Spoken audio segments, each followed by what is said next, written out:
அப்பா வேலைக்கு முடிச்சு டயர்டாகுது. டேய் என்னடா சாப்பிட்ணுக்கிற? கடைசி வரைக்கும் வேலைக்கு போகிற ஐடியாவே இல்லைல்ல. கடைசி வரைக்கும் தண்டசோட தான் இருப்பல. என்னடா பார்க்குற?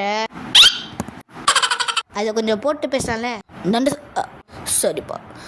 அப்பாவை கலைக்கிறேன்னு நீ வீட்டில் ரொம்ப நாளாக தண்டசோரம் வந்துக்கிட்டு என்னையே நீ கலைக்கிற.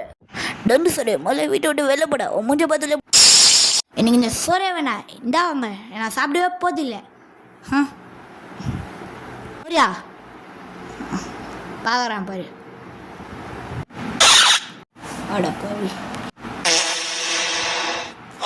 எப்படி சோத்தா உள்ளங்கையில் போட்டு பேசிட்டு நக்கின்னு போயிடுச்சு பாரு. சோறே வேணாமா? ஐயோ நம்மக்கிட்ட ஒரு ஒத்த பைசா இல்லையா மாத்திரை வாங்க. நம்ம பையன்கிட்ட கேட்கலாமா? நம்ம என்ன சொல்லுவான்னு வேற தெரியலையே. ஐயோ பயமாகுது. சரி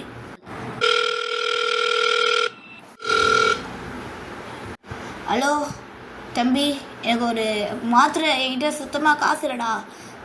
ஐயோ பையா, நீ ஜாப் வராதப்போ எனக்கு சோறு கூட தரமாட்டேன், இப்போ காசு வேணுமா? டேய் அப்போடா ஃபோனை வைடா.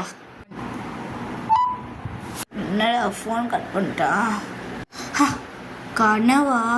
ஐயோ சரி கேட்டு பார்க்கலாமா? எனக்கு ஒரு பயமாகுது. ரெடி பண்ணி பார்க்கலாம். தம்பி எனக்கு கொஞ்சம் 1000 ரூபா அனுப்பிச்சி விட்றியாப்பா? தம்பிப்பா ஏன்பா இப்படி சொல்கிறீங்க? நீங்கள் சொன்னால்தான்ப்பா நான் வேலைக்கே போக ஆரம்பித்தேன். உங்களுக்காக நான் எவ்வளோ வேணா அனுப்பிச்சி விட்றேன்ப்பா. 1000 ரூபா என்ன? 1000 ரூபா 1000 ரூபா தானேப்பா வேணும்? மருந்து மாத்திரை எல்லாத்துக்கும் கண்டிப்பாக அனுப்பிச்சி விட்றேன்ப்பா. வந்துடுச்சாப்பா? வந்துச்சுடா. தேங்க்ஸ்ரா.